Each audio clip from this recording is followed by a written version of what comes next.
विभाजन, विभाजन 1907। देखिए कांग्रेस का अंततः विभाजन, हमने बताया पढ़ा कि कांग्रेस पार्टी की स्थापना 1885 में होगा। 1885 से आगे बढ़ते हुए यह 1907 में आकर के विभाजित हो जाएगा। कितने वर्ष का समय लगा? 22 साल। 22 साल के अंदर ही कांग्रेस का दो भाग हो गए, दो भागों में बट गया। एक बढ़ जाएगा उदारवादी और दूसरा कौन? उग्रवादी। एक है उदारवादी, उदारवादी विचारधारा में विभक्त हो जाएगा। दूसरा उग्रवादी कहिए विचारधारा, उग्रवादी विचारधारा नहीं, इसको कहेंगे हम नरमपंथी, नरमपंथी। और इसको क्या कहते हैं? गरमपंथी। इसमें यह क्या हो जाएगा? विभाजित हो जाएगा। तो क्यों विभाजित हुआ, इसके पीछे क्या कारण रहा, उन सभी कारणों को भी देखेंगे हम लोग। पहले आप थोड़ा सा लिखेंगे, लिखे तो लिखने काम करेंगे। चलो बैठ जाते हैं, खाली लेक्चर को देना है, लिखना कम है। तुम लोग ज्यादा लिखो, हमारा काम बोलना है। लिखिए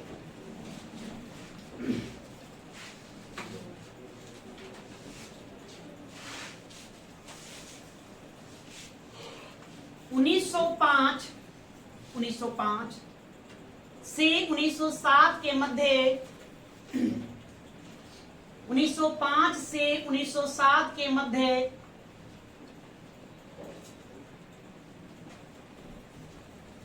गरमपंथियों और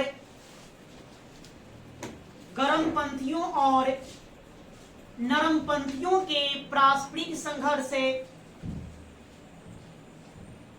पारस्परिक मतभेद, लिखिए मतभेद। 1905 से 1907 के मध्य गरमपंथियों और नरमपंथियों के मध्य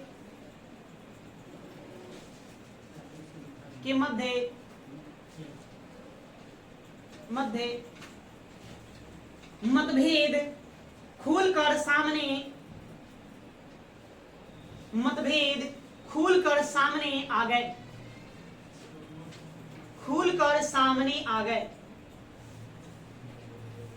सर एक बार फिर से रिपीट कर दो। 1905 से 1907 के मध्य गरमपंथियों और नरमपंथियों के पारस्परिक मतभेद खुलकर सामने आ गए। हाँ, अब दूसरा कॉपी अपना देख रहा है कि ई वाला मतलब हमरा में नहीं बोले। देखो जितनी बार बोलोगे उतनी बार बदल दे, है ना? क्या समझे? बार बार कहते हैं शब्दों की गहराई को समझो, लंबाई को नहीं। आप मायने समझना है अपनी तरीके से भी लिख सकते हैं जो बोल रहे हैं, बात समझ रहे हो? अब हम कंप्यूटर तो है नहीं कि बटन पीछे ले जाकर के दबाओगे तो वही वाला रिपीट हो जाएंगे, है ना? तो बोलने के क्रम में जो दिमाग में विचार आता है, जो शब्द आता है उसको लिखवा दे, लेकिन भाव वही रहता है, अर्थ नहीं बदलना चाहिए। बात समझ गया? तो बस बात समझकर अपनी भाषा का ही प्रयोग कर सकते हैं, उसमें कोई दुमत की बात नहीं। और वनडे एग्जाम तो देना है तुम लोगों का, जाकर वहां टिक मार देना नहीं। ऑप्शन ए कि बी कि सी, है ना? टिक मार देना। नहीं आएगा तो जय माता दी, जय माता दी बी लगा दो, है ना? माता का नाम लेकर पेन ऊपर से छुआ देना, जो मर्जी है। ए पर गिरे तो ए में टिक, बी पर गिरे तो बी में टिक। नहीं, कुछ नक्का छुआता है, नाक पर पेन लगा सटा कर गिरा देते नक्का। क्या समझ? हाँ, थोड़ा सा भाषा का प्रयोग करके लिखवा इसलिए ताकि तुम लोग को थोड़ा सा भाषा शैली ठीक हो जाए, है ना? लेखन शैली थोड़ा विकसित हो, डेवलप हो। लेखन शैली विकसित होना जरूरी है ना? क्या फायदा वो रट्टा मार के पढ़ने से, कोई फायदा। इसलिए थोड़ा हम भाषा का प्रयोग कर देते हैं, नहीं तो वन लाइनर ये सब क्वेश्चन एक लाइन में सब आराम से लिखवा दे। अब ये कर दे रहे हैं ताकि भविष्य में तुम जो सिविल सर्विस की तैयारी करना चाहोगे तो यह एक तरह से बेस हो जाएगा, है ना? ये आधारशिला हम रख दे रहे हैं। अब इसी आधारशिला को ईंटा जोड़ना तुम लोगों का काम है, वहाँ आसानी होगा। और पिलर मजबूत है तो फिर आसानी होता है, अब पिलर ही कमजोर है, तुम कैसे मकान ऊंचा ले जाओगे? तुरंत धराशायी। बस समझ गया जी? हाँ, इसलिए आगे से छूट जाए, मिस हो जाए तो खाली अर्थ समझकर अपनी भाषा में लिख देते, नहीं पूछने का फिर से रिपीट करिए, फिर कैसे मायने हम बदल दें, शब्द बदल जाता है। अब संभव ही नहीं है कि फिर से दोबारा वही लाइन रिपीट, है ना? छोटी पंक्ति है तो रिपीट हो जाए अलग बात है, लेकिन बार बार रिपीट ना होता, सेम टू सेम रिपीट ना हो, ठीक है? तो क्या बात समझना है? देखिए कांग्रेस का हम लोग विभाजन डाल रहे हैं तो कांग्रेस दो फार हो जाएगा, दो भागों में बढ़ जाएगा। कब बढ़ेगा? 1907 में। प्रारंभिक 20 वर्षों तक हमने देखा कि जो विचारधारा थी वो कैसी विचारधारा थी? नरमपंथी विचारधारा थी कांग्रेस पार्टी की, है ना। वो लोग का कार्य करने की जो शैली थी वो अलग था। उदारवादी चरण में हम लोग पीछे पड़ चुके हैं। अब 1905 से 1907 ये दो तीन साल का जो वक्त है, ये 2-3 साल में जो गर्मपंथी और नरमपंथी विचारधारा के बीच जो प्राथमिक मतभेद था वो खुल कर यहाँ सामने आ गया। पहले से ही मतभेद शुरू हो गया था लेकिन वो खुल कर नहीं, है ना। होता ना विरोध करने का कोई तरीका होता है, एक चोरी छुप के नहीं, पर्दे के पीछे से लोग विरोध करते हैं, मन ही मन लोग कुछ लोग विरोध करते हैं, मन में विरोध करेगा लेकिन बोलेगा नहीं। तो पहले से विरोध चल रहा था लेकिन यहाँ पर आकर वो खुल जाए, खुल करके आमने सामने लोग विरोध करना शुरू कर। तो हमने वही बात वहां पर लिखवाया। अंततः अब जुड़िए वहां पर, अंततः 1907 के सूरत अधिवेशन में, अंततः 1907 के सूरत अधिवेशन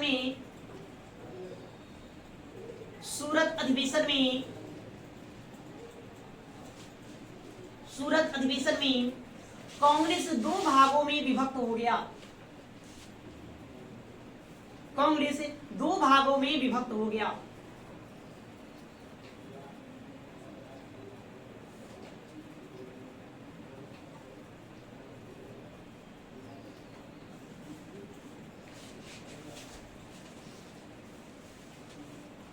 विभक्त हो गया तो दो विचारधारा क्या थी? दो भागों में बंटने का मतलब दो फार हो गया, दो गुट में बट गया। किस आधार पर? विचारधारा के आधार पर नहीं। एक की विचारधारा गर्मपंथी विचारधारा थी, दूसरे का नरमपंथी विचारधारा। एक उदारवादी थे तो दूसरा उग्रवादी था, उग्रवादी राष्ट्रवादी हो गए, उन आधार पर यह बट गया। नहीं तो ये प्रश्न आपसे पूछा जाएगा। प्रश्न पूछा जाता है कि कांग्रेस का विभाजन कब होगा? कांग्रेस का विभाजन दो बार होगा। तो कांग्रेस का विभाजन पहली बार विभाजन कब होगा? तो 1907 में होगा। किस अधिवेशन में कांग्रेस का विभाजन होगा? तो सूरत के अधिवेशन में होगा। फिर आपसे पूछा जाए इसके अध्यक्ष कौन थे? जब भी कांग्रेस अपना बैठक बुलाता एक अध्यक्ष नियुक्त करता था। इसके अध्यक्ष रास बिहारी घोष थे। कौन थे? रास बिहारी घोष इसके अध्यक्ष थे। इस अधिवेशन के अध्यक्ष है,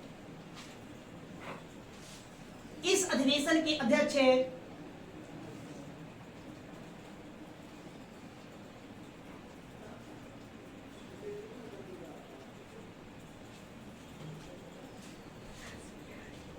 अध्यक्ष रास बिहारी घोष थे। रास बिहारी घोष, बोस नहीं लिखना, बोस बताया थे। बोस किस विचारधारा के थे? गरम दल में थे और घोष नरम दल में। रास बिहारी घोष थे। एनी बेसेंट ने, अगली कुर्सी में लिखिए एनी बेसेंट। एनी बेसेंट ने इसे कांग्रेस के इतिहास का काला दिन कहा। काला दिन कहा।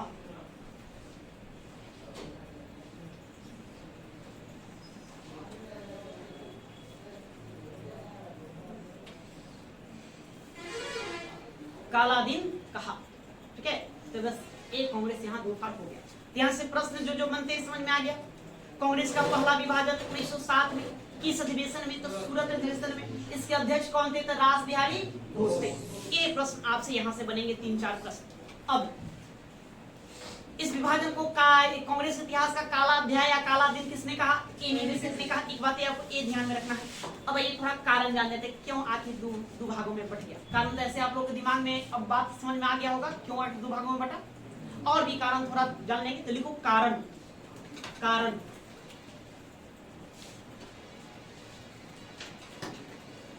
कारण कांग्रेस के विभाजन का कारण। कारण में पहला लिखिए, पहले नंबर देके लिखो 1 2 3 4 5 ऐसे लिखो। ABCD 2 मनी लिखो। पूछना नहीं कैसे लिखना है, बस समझ गया। पूछने का नहीं कि कैसे लिखना है, बात को समझ लो और अपने तरीके से लिखा लो।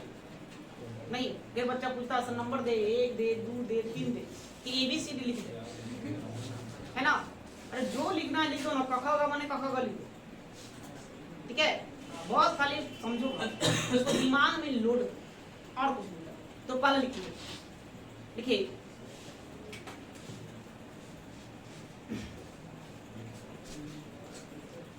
उदारवादियों की असफलता, पहला उदारवादियों की असफलता,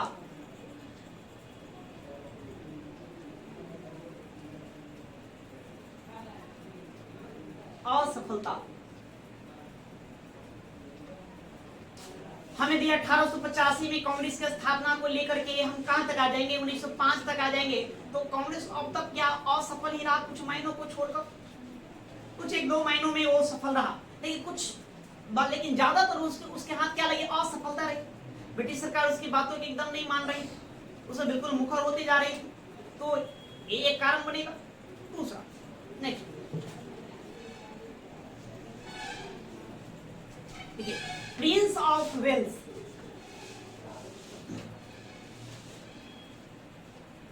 प्रिंस ऑफ वेल्स लिखोगे, प्रिंस ऑफ वेल्स, ये ब्रिटेन का राजकुमार है, उसको प्रिंस ऑफ वेल्स कहा गया। प्रिंस ऑफ वेल्स के भारत आगमन, प्रिंस ऑफ वेल्स के भारत आगमन, भारत आगमन के स्वागत का प्रस्ताव पारित करना, की स्वागत का प्रस्ताव पारित करना,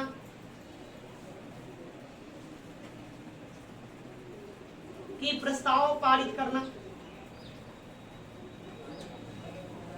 ठीक है, अब एक ठीक है, कांग्रेस के विभाजन के कारण क्या है, ये जानने के लिए आपको क्या देखना होगा, देखना होगा कहां पर उदारवादी नहीं और उग्रवादी या गर्मपंथी या नरमपंथी विचारधारा वाले लोग टकराए, आपस में टकराए, कहां कहां टकराहट है, बस वो ढूंढ लो, कारण समझ में आ जाएगा। तो एक कारण हुआ प्रिंस ऑफ वेल्स का भारत आगमन। प्रिंस ऑफ वेल्स इंग्लैंड का राजा था, ब्रिटेन का राजकुमार, वो भारत आया, राजकुमार था, राजा नहीं, वो भारत आया। भारत आया तो कांग्रेस पार्टी के जो मेंबर थे, उदारवादी जो लोग थे, उन्होंने एक प्रस्ताव पारित किया स्वागत करने, मतलब एक तरह से समर्थन दिया कि आप भारत आ रहे हैं तो भारत में आपका क्या है, स्वागत। वही मतलब कि गर्मपंथी विचारधारा वाला का मानना था कि नहीं, उनका हम स्वागत क्यों करें, भाई वो ब्रिटेन का है, वो भारत पर हुकूमत कर रहा है, फिर हम उसका स्वागत क्यों करें। तो ये बात को लेकर के दोनों में भिड़ंत होगी, दोनों में टकरार उत्पन्न हो गया, मतभेद उत्पन्न हो गया। आगे बंग भंग आंदोलन, बंग भंग आंदोलन,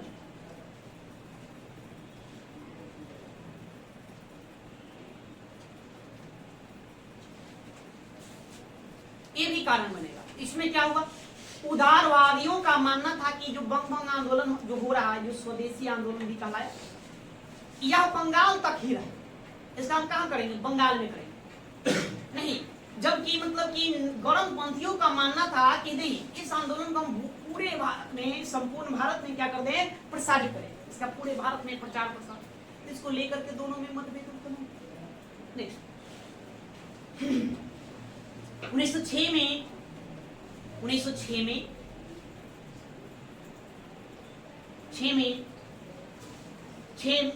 कांग्रेस के कलकत्ता अधिवेशन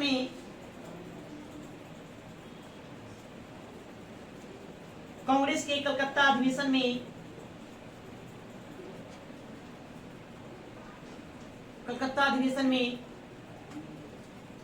अध्यक्ष पद को लेकर मतभेद, अध्यक्ष पद को लेकर मतभेद,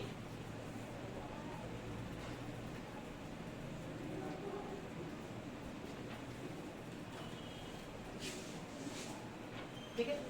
1906 में कांग्रेसियों का सम्मेलन कलकत्ता में बुलाया गया, तो वहां अध्यक्ष पद का चुनाव हुआ। अध्यक्ष पद के चुनाव के लिए गर्मपंथी विचारधारा के लोग चाहते थे कि हम जैसे कि लाला लाजपत राय या बाल गंगाधर तिलक, ये लोग में से कोई अध्यक्ष बने। अब नरमपंथी लोग नहीं चाहते थे कि इसमें से कोई अध्यक्ष बने, इसको लेकर के वहां भी टकरार उत्पन्न हो गया अध्यक्ष पद को लेकर। इसी बीच दादा भाई नौरोजी को अध्यक्ष बना दिया। वो काफी बुजुर्ग थे, सब उनका बात समझते थे, जिसके कारण ताकि कोई विरोध न नहीं। अब दो लोग आपस में लड़ रहा एक पद को लेकर, तो लोग क्या सोचते हैं, ऐसे व्यक्ति को बैठा देके ताकि कोई विरोध न हो, तो वहां पर लोगों ने यही किया। तो किसी प्रकार से वो मामला टल गया, नहीं तो लग रहा था जैसे 1906 के कलकत्ता अधिवेशन में इसका विभाजन हो जाए, तो ये भी एक कारण बन जाएगा। फिर आगे लिखिए 1907 में कांग्रेस का अधिवेशन, 1907 में कांग्रेस का अधिवेशन अधिवेशन नागपुर के स्थान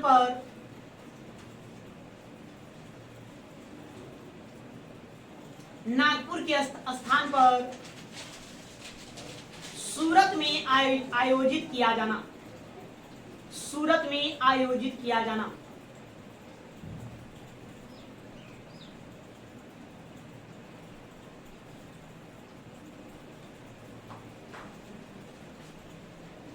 आयोजित किया जाना। पहले तय हुआ था कि 1907 में कांग्रेस का अधिवेशन नागपुर में बुलाएंगे। कहाँ? नागपुर, महाराष्ट्र के नागपुर में। लेकिन ऐन वक्त पर क्या हुआ, फिरोज शाह मेहता के कहे अनुसार इसका अधिवेशन सूरत कर दिया। कारण यह था कि नागपुर में गर्मपंथी विचारधारा वाले नेताओं का गौर था, वहां वो लोग ज्यादा संख्या में थे, बहुत संख्या में। अब सूरत नरमपंथियों का गौर था। अब नरमपंथियों को लगा कि नागपुर में अधिवेशन बुलाया जाएगा तो क्या होगा, उन लोगों का वर्चस्व बढ़ेगा, वर्चस्व बढ़ जाएगा और उन्हीं में से कोई क्या बनेगा, अध्यक्ष। तो इस कार्ड को लेकर के उन लोगों ने क्या किया, सूरत में अधिवेशन को स्थापित कर दिया। वहां सूरत में अधिवेशन बुलाया गया, क्योंकि इसके कारण काफी मतभेद उत्पन्न हो गया। यहाँ तक कि एक ब्रिटिश पत्रकार हुए H.H. विलियमसन, उन्होंने कहा कि किसी ने उस अधिवेशन में, सूरत अधिवेशन में किसी ने फिरोज शाह मेहता को जूता मारा। तो इतना गर्मा गर्म कि फिरोज शाह मेहता और सुरेंद्र नाथ बनर्जी के ऊपर किसी ने जूता फेंका। तो मीटिंग चल क्या, और उसी अधिवेशन में क्या होगा, लोगों में बात विचार बड़ी नहीं है, दोनों अलग अलग अपना दो फार्म, ये भी एक कारण बनेगा। अधिवेशन के स्थान को बदल देना भी कारण बन जाएगा। और एक कारण और बनेगा, लिखिए, मुस्लिम लीग की स्थापना। मुस्लिम लीग की स्थापना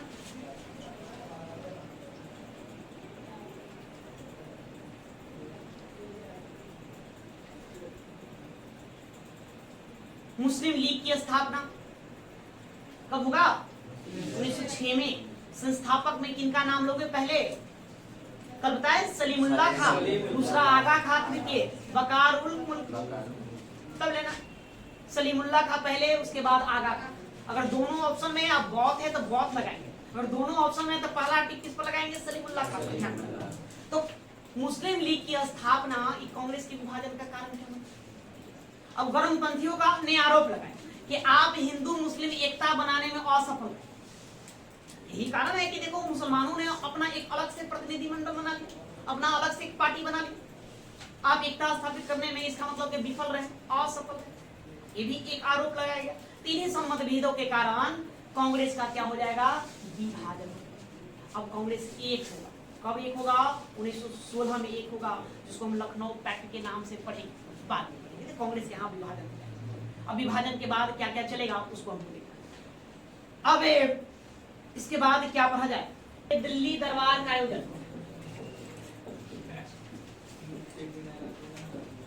दिल्ली दरबार का आयोजन।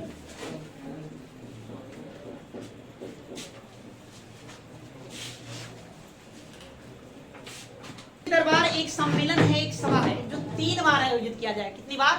3 बार। नहीं, हमको उसमें थोड़ा थोड़ा आपसे प्रश्न पूछा जाता है। एक पहली बार आयोजन होगा 1877 में, दूसरी बार 1903 में और तीसरी बार 1911 में। वनडे एग्जाम में यहाँ से प्रश्न बनेंगे। तो प्रश्न क्या बनते, जनरली प्रश्न पूछा जाता है उस समय वायसराय कौन नहीं। 77 में जब दिल्ली दरबार का आयोजन हुआ उसमें भारत का वायसराय कौन, 1903 में जब आयोजित होगा तो उसमें वायसराय कौन, 11 में आयोजित होगा तो उसमें वायसराय कौन, एक। उसके बाद जब भी दिल्ली दरबार का आयोजन किया गया तो ब्रिटेन से चलकर कोई न कोई भारत आया, या तो ब्रिटेन के महाराजा आए, राजा रानी खुद आया, या कोई अन्य उनके ओर से यहाँ पर भारत में पार्टिसिपेट करे। ठीक है, इस उनके स्वागत को लेकर के एक भव्य दरबार का आयोजन किया जाता था दिल्ली में। स्वागत समारोह मैंने एक पार्टी दिया जाता था पूरा भव्य, उसी को हम क्या कहते हैं, दिल्ली दरबार कहते हैं, जिसका आयोजन कितनी बार होगा, 3 बार। ठीक है, तो लिखिए, देखेंगे ब्रिटिश भारत के इतिहास में, ब्रिटिश भारत के इतिहास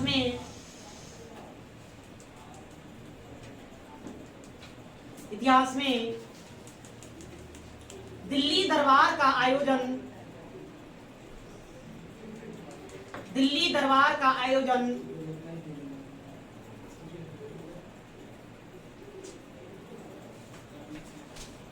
ब्रिटिश भारत के इतिहास में दिल्ली दरबार का आयोजन 3 बार किया गया था। 3 बार किया गया था।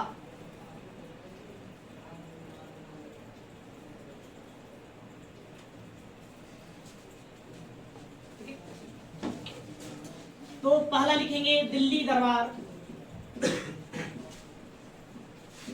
दिल्ली दरबार 1877। दिल्ली दरबार 1877।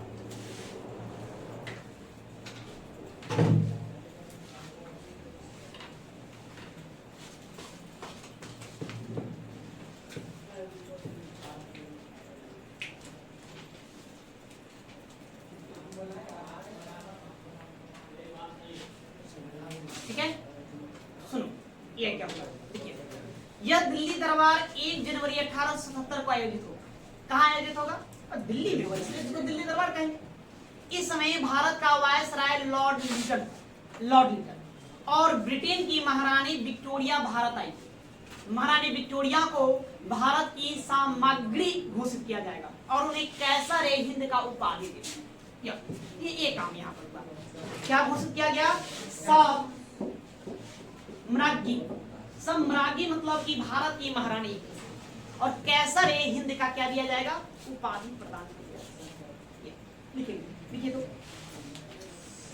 इस दिल्ली दरबार के आयोजन के समय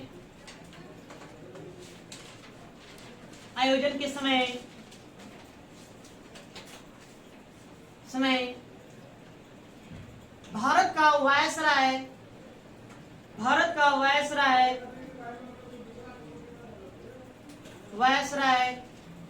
लॉर्ड लिटन था। लॉर्ड लिटन था।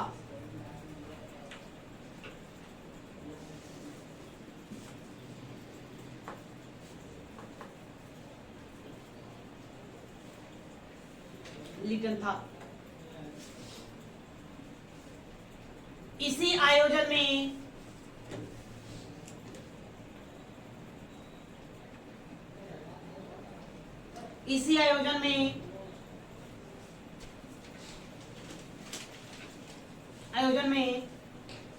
शाही अधिनियम 1876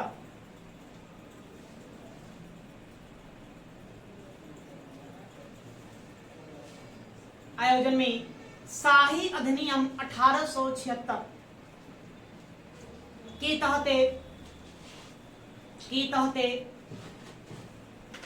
ब्रिटेन की महारानी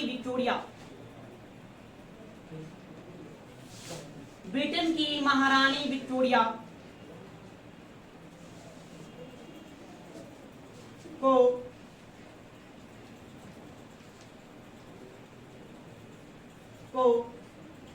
भारत की साम्राज्ञी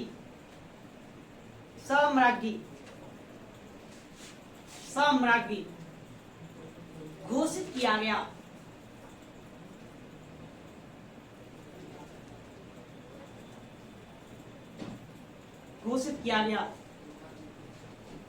और साथ ही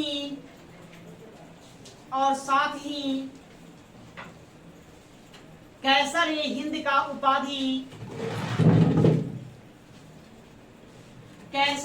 का उपाधि प्रदान किया गया। कैसर ए हिंद, कैंसर में लिखना, क्या लिखोगे? कैसर ए हिंद नहीं, केसर भी नहीं लिखना। केसर का उत्पादन में भारत कौन सा राज्य अव्वल है? जम्मू कश्मीर। नहीं, अब तो केसर 5 रुपए में बिकता है, जानते हो ना? अरे बीमल में नहीं बिकता है ना?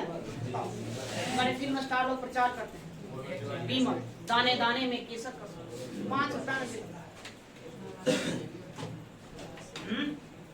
तो इतना सस्ता है केसर। तुम लोग केसर चाहिए तो बीमल यूज करो। हाँ बस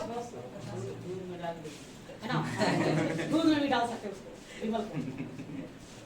बात समझ गया ना? 5 रुपए में केसर मिलेगा, आराम से खाओ।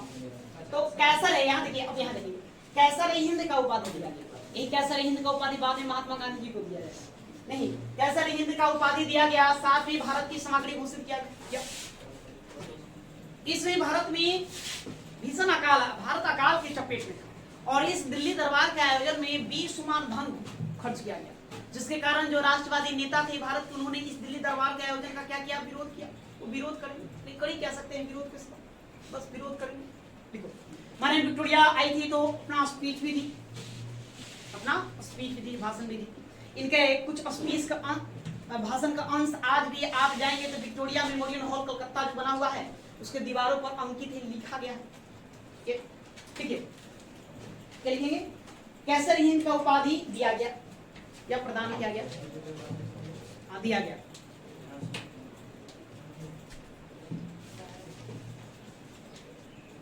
नेक्स्ट 1876-78 में भारत में अकाल था, में भारत में अकाल था। में भारत में अकाल था, अकाल था और इस दरबार में बेशुमार धन खर्च किया गया और इस दरबार में बेशुमार धन खर्च किया गया। अतः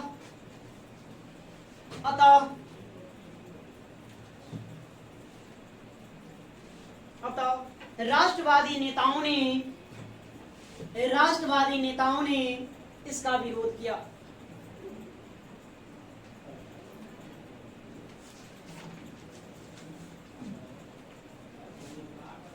ठीक है, तो इससे इतना ही बातें जानना है। पहला समय, क्या क्या प्रश्न पूछा गया? पहली बार दिल्ली दरबार का आयोजन कब? 1877। वायसराय कौन? लॉर्ड लिटन। भारत की सामग्री किसको घोषित किया गया? महारानी विक्टोरिया को, और उनको कैसर हिंद का उपाधि प्रदान की। इतनी बातें याद रखना। अब आइए लिखिए दूसरा दिल्ली दरबार। दूसरा दिल्ली दरबार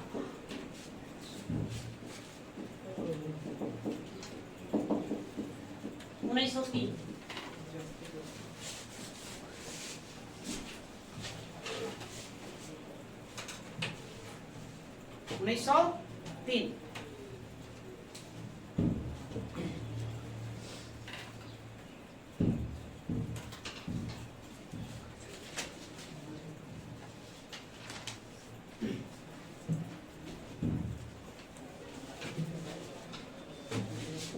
इस दरबार में सम्राट, ब्रिटेन का सम्राट एडवर्ड सप्तम ये पहुंचेंगे और उनकी पत्नी जो महारानी थी, ब्रिटेन की महारानी एलेक्जेंड्रा, ये दोनों लोग यहाँ उपस्थित होंगे। भारत का वायसराय, यहाँ भारत का वायसराय लॉर्ड कर्जन,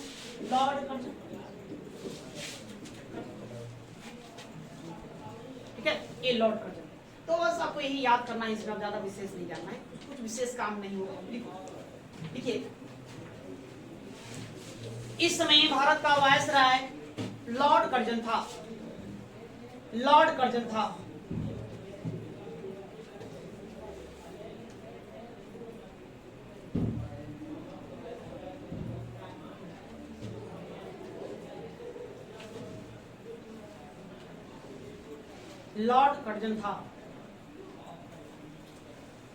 इस दरबार में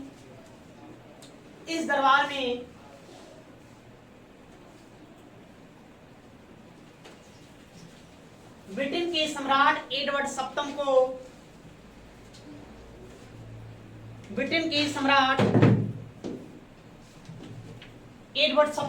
एवं महारानी एलेक्जेंड्रा, ऐसे लिखो एक साथ दोनों को लिखो, एवं महारानी एलेक्जेंड्रा, ब्रिटेन के सम्राट एडवर्ड सप्तम एवं महारानी एलेक्जेंड्रा को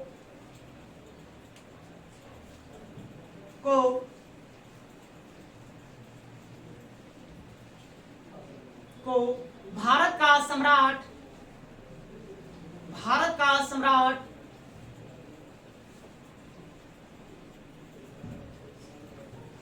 सम्राट एवं साम्राज्ञी घोषित किया गया, एवं साम्राज्ञी घोषित किया गया।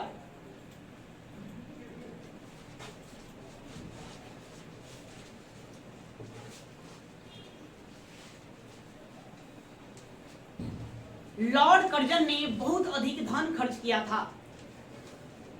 लॉर्ड कर्जन ने बहुत अधिक धन खर्च किया था।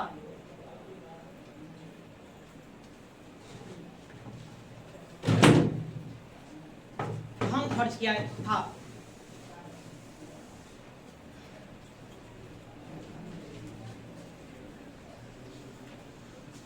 यह सर्वाधिक शानो शौकत वाला, यह सर्वाधिक शानो शौकत वाला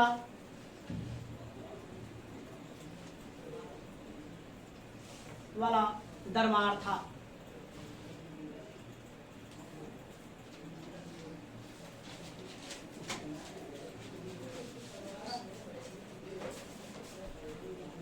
ठीक है, मतलब जितने 3 दिल्ली दरबार का आयोजन हुआ, 3 बार, कितनी बार, 3 बार, 3 बार में तो सबसे ज्यादा कहीं धन खर्च होगा तो कहाँ खर्च होगा, है ना, दिल्ली दरबार 1903 के आयोजन लॉर्ड कर्जन। ये कुछ था नहीं, बस मात्र शक्ति प्रदर्शन था।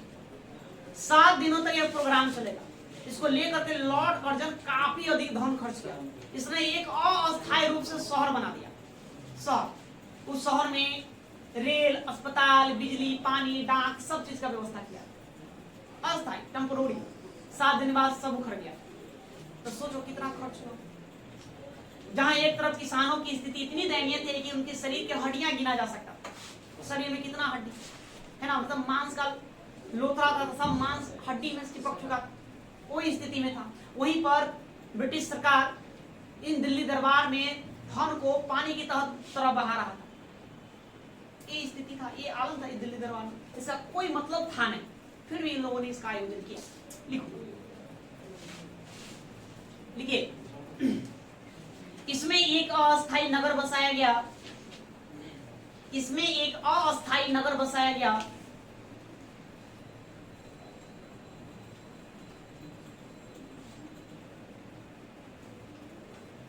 अस्थायी नगर बसाया गया। वहां पर रेल, कमा दो, कमा देके लिखते चलेंगे, रेल, डाक, तार, पानी, बिजली, अस्पताल,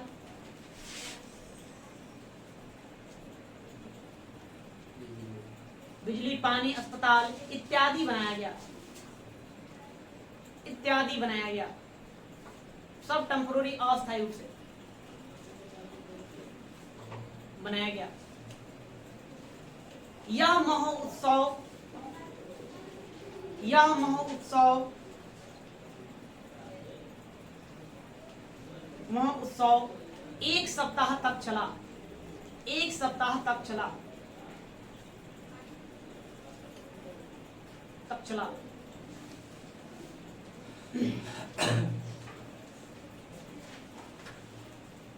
नहीं, स्वयं लॉर्ड कर्जन जो भारत का वायसराय था, उसकी पत्नी लेडी कर्जन, है ना, ये लोग खुद में पार्टिसिपेंट किए डांस में, नाच गाना खूब सारा शौक से।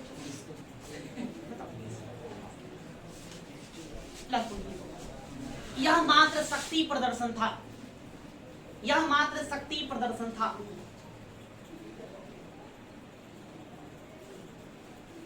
पैसा उन लोगों का थोड़ी था, नहीं, भारत का पैसा था। पानी की तरह बहा दिया, प्रदर्शन था।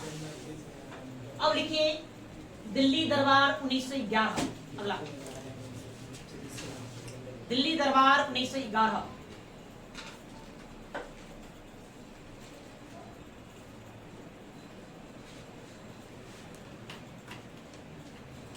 वायसराय कौन, यहाँ लिखेंगे वायसराय लिखकर डाल दो, हार्डिंग प्रथम, लॉर्ड हार्डिंग, हाँ सॉरी द्वितीय होगा, हाँ लॉर्ड हार्डिंग द्वितीय। ठीक है, वायसराय डाल तक लिखो लॉर्ड हार्डिंग द्वितीय।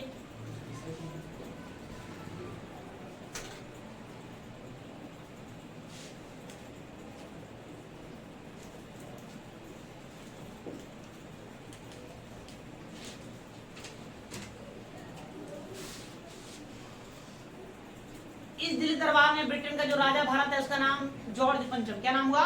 जॉर्ज पंचम। और महारानी विलियम मैरी, जॉर्ज पंचम और विलियम मैरी। तो जॉर्ज पंचम को फिर वही भारत का सम्राट घोषित किया गया। अब विलियम मैरी को भारत की साम्राज्ञी घोषित किया गया। लिखिए जॉर्ज पंचम, जॉर्ज पंचम पंचम और महारानी विलियम मैरी को, और महारानी विलियम मैरी को, विलियम मैरी को भारत का सम्राट, भारत का सम्राट मैरी मैरी मेरी मैरी जो लिख दो, मैरी गोल्ड खाली नहीं लिखना, ठीक है? मैरी को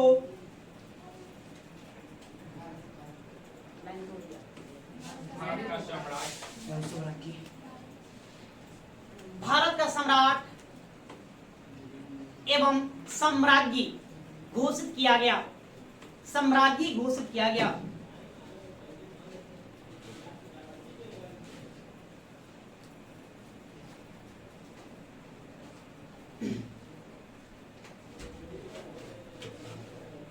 ना सम्राट को 8 मेहराबों वाला मुकुट पहनाया गया, 8 तल्ला मान लो, नहीं 8 मेहराबों वाला मुकुट पहनाया गया।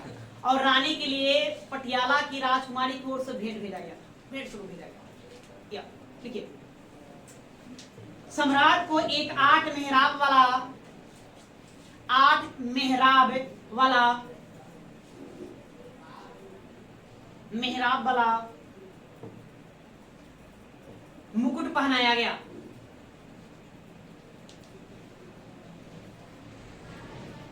मुकुट पहनाया गया और महारानी को, महारानी को, महारानी को पटियाला की रानी की तरफ से, और महारानी को पटियाला के रानी की तरफ से उपहार भेंट किया गया।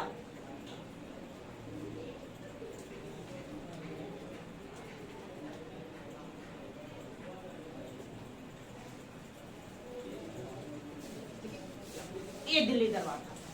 ये थोड़ा सा इंपॉर्टेंट हो जाता है। क्यों इंपॉर्टेंट हो जाता है? कि जॉर्ज पंचम जो सम्राट ब्रिटेन का था, भारत आया था, तो उसने यहाँ पर 2 घोषणाएं की। वही 2 घोषणाएं आपसे एग्जाम में पूछा जाएगा कि कब घोषणाएं की गई। आयोजन कब हुआ? 1911। तो 2 घोषणाएं किया गया। पहला, बंगाल विभाजन को रद्द कर दिया। 1905 में जो बंगाल का विभाजन किया गया था, जिसके कारण बंग आंदोलन, स्वदेशी आंदोलन चल पड़े थे, तो उसको बंद करने के लिए, रोकने के लिए बंगाल का विभाजन रद्द कर दिया गया। और दूसरा घोषणा किया गया कि भारत की राजधानी अब कलकत्ता के बजाय कहाँ होगी? दिल्ली को बनाया जाए।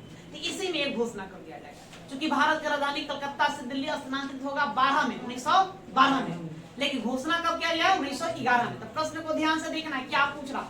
घोषणा पूछ रहा है, स्थानांतरण पूछ रहा है। प्रश्न यदि पूछा जाएगा कि भारत की राजधानी कलकत्ता से दिल्ली कब स्थानांतरित किया गया, तो 1912।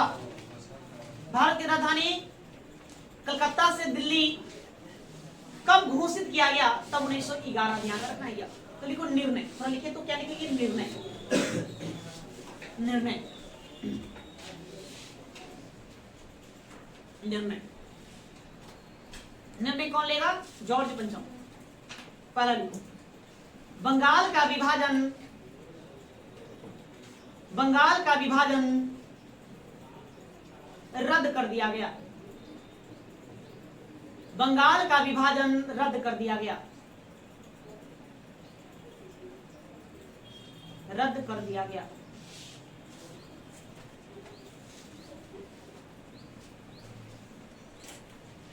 दूसरा, दूसरा, राजधानी को कलकत्ता से दिल्ली, राजधानी को कलकत्ता से दिल्ली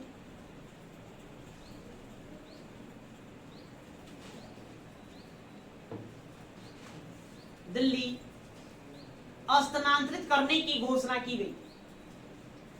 स्थानांतरित करने की घोषणा की गई।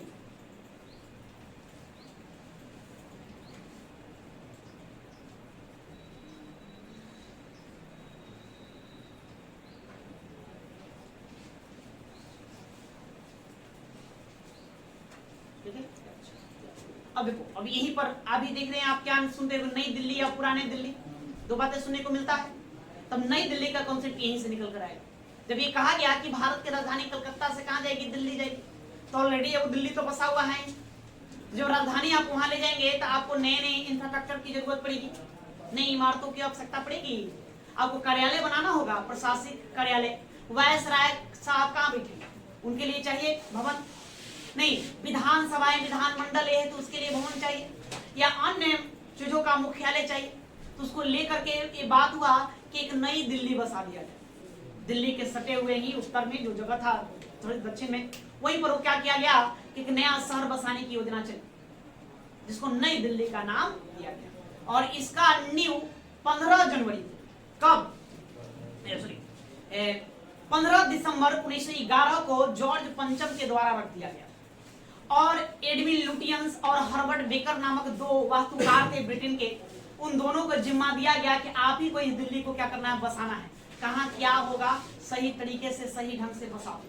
कहाँ वायसराय का भवन होगा, कहाँ विधानसभा को बनाया जाएगा, कहाँ कौन सी प्रशासनिक कार्यालय होगी, सड़कों का रूपरेखा क्या होगा, नहीं इस सारे जिम्मा दे, सारे चीज की स्थापना करने के लिए जिम्मा किसको दिया गया, एडविन लुटियंस को दिया गया। इसलिए प्रश्न पूछा जाता है कि नई दिल्ली का वास्तुकार कौन, एडविन लुटियंस। आज देख रहे हैं वर्तमान में राष्ट्रपति भवन बना हुआ है, वो वायसराय भवन था, जो भारत का वायसराय होता था उसी भवन में रुकता था। जाने के बाद उसको राष्ट्रपति भवन बना दिया गया। संसद देख रहे हैं बना हुआ, संसद वो वही विधानसभा था, केंद्रीय विधानसभा था। आज संसद बना हुआ। तो सभी इमारतें जो जितनी भी आप नई दिल्ली में देख रहे हैं,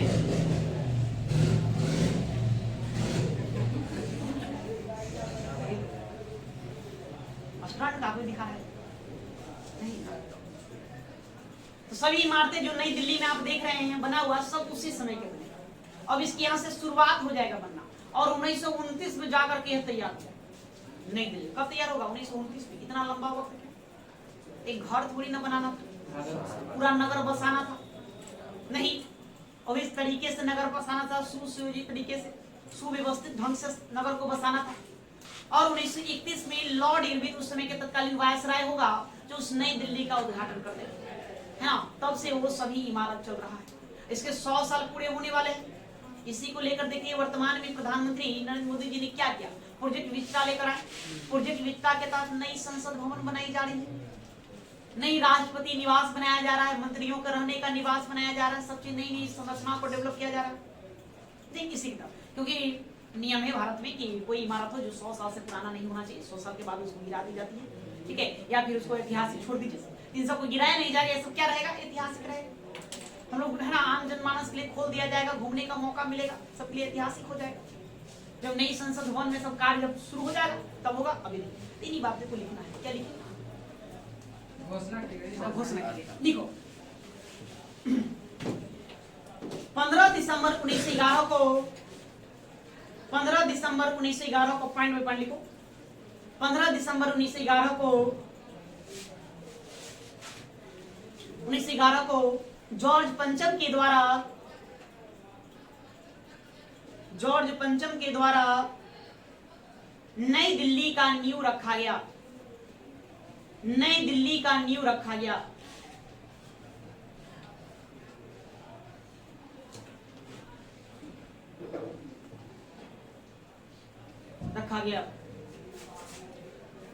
आगे 1912 में राजधानी नई दिल्ली स्थानांतरित किया गया। अभी आप दिल्ली लिखिए, नई दिल्ली तो है नहीं। राजधानी नई दिल्ली स्थानांतरित किया गया, कोई बात नहीं, लिखो स्थानांतरित किया गया। तब तो वही पुरानी दिल्ली में चलेगी सुव्यवस्था। स्थानांतरित किया गया।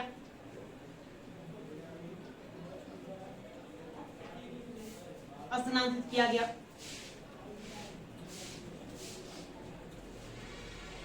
आगे नई दिल्ली की रूपरेखा तैयार करने का कार्य, नई दिल्ली का रूपरेखा, नई दिल्ली का रूपरेखा तैयार करने का कार्य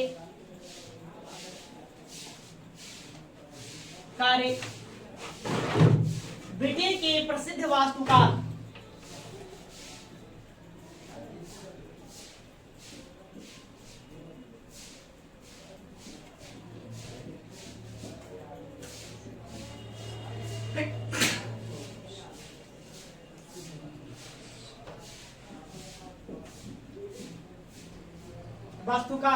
एडविन लुटियंस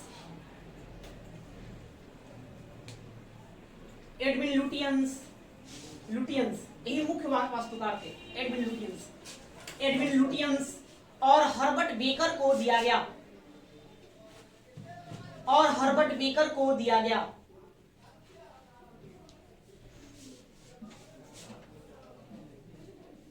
बेकर को दिया गया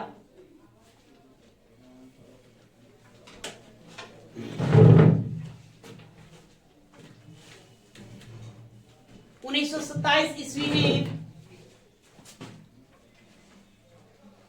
1927 ईस्वी में नई दिल्ली बनकर तैयार हुआ। हाँ 27 लिखेंगे 27। 1927 ईस्वी में नई दिल्ली बनकर तैयार हुआ।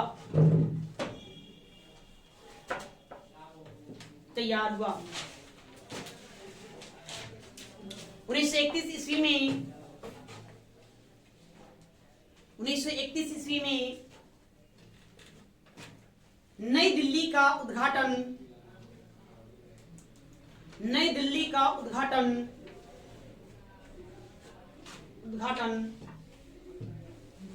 तत्कालीन वायसराय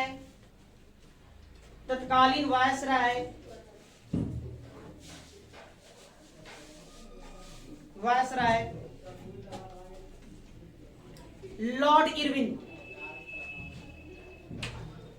इरविन के द्वारा किया गया।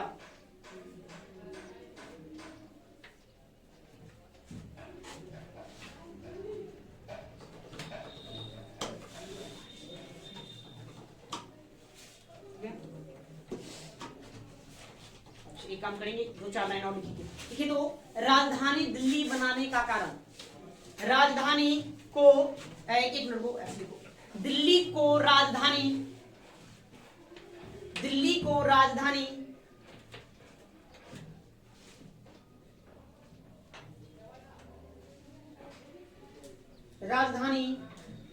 बनाने का कारण, आखिर क्या कारण रहा कि अंग्रेजों ने भारत की राजधानी कलकत्ता से दिल्ली स्थानांतरित कर दिया? कुछ कारण रहा होगा ना, बिना कारण के कोई काम करेगा? कुछ कारण रहा, तो सोच पाओगे क्या क्या कारण रहा होगा? पहले राजधानी कलकत्ता, बाद में राजधानी दिल्ली ले गया। तो पहले आप भौगोलिक स्थिति देखिए, कलकत्ता समुद्र के किनारे बसा है, बंगाल की खाड़ी में, और दिल्ली मध्य में है। नहीं तो किसी भी भूभाग के समुद्र के किनारे बसे राजधानी पर अटैक करना आसान है। आप वहां जल मार्ग से भी अटैक कर सकते हैं, वायु मार्ग से तो कहीं भी कर सकते हैं, लेकिन समुद्र किनारे रहेगा तो जल मार्ग से भी अटैक कर दोगे। क्या दिल्ली में हम वायु जल सेना से अटैक कर सकते हैं? नहीं, एक कारण ये हो सकता है। दूसरा, कलकत्ता जो था राष्ट्रवादियों का गौड़ बन गया था, जितने भी राष्ट्रवादी नेता थे सब कलकत्ते में जमा हो गए। देख रहे हैं बम आंदोलन कलकत्ते से शुरू हुआ, और क्रांतिकारी आंदोलन का शुरुआत भी कलकत्ते से हो गई। तो राष्ट्रवादियों का गौर बढ़ते जा रहा था, इसीलिए इससे भी छुटकारा पाने के लिए राजधानी को दिल्ली ले गया। और दिल्ली ऐतिहासिक भूमि रही है, पहले से आप देख लो। दिल्ली संतुलन हमने पढ़ा, मुगलों की शासन है ना, शासन काल पर नजर डालिए, या उससे भी पहले देखिए, राजधानी को लोग ने दिल्ली को राजधानी बना करके वहां से शासन प्रशासन चलाना शुरू किया, तो उसका अपना एक अलग से ऐतिहासिक महत्व भी रहा। ये इन सभी कारणों से अंग्रेजों ने भारत की राजधानी कलकत्ता से कहां ले गया? दिल्ली। तो शॉर्टकट में पॉइंट लिखो। देखिए, सुरक्षा के दृष्टिकोण से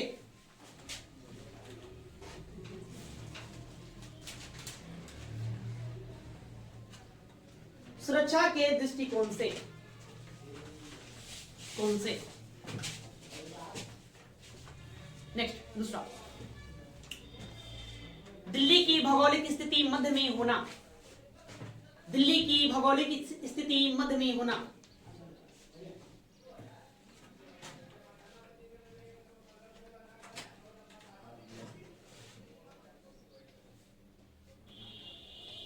मध्य में होना। और लिखिए दिल्ली का राजनीतिक इतिहास। दिल्ली का राजनीतिक इतिहास, ऐतिहासिक था। दिल्ली का राजनीतिक इतिहास।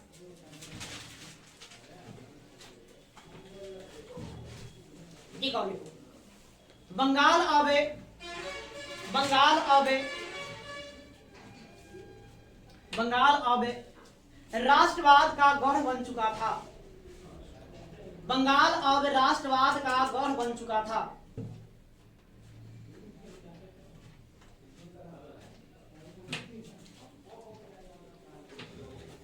ठीक है, तो ये सब कारण है जिसके कारण वो वहां ले गया। अब यहाँ रहने दिया जाए, बाकी हम लोग अब कल देखेंगे, कल की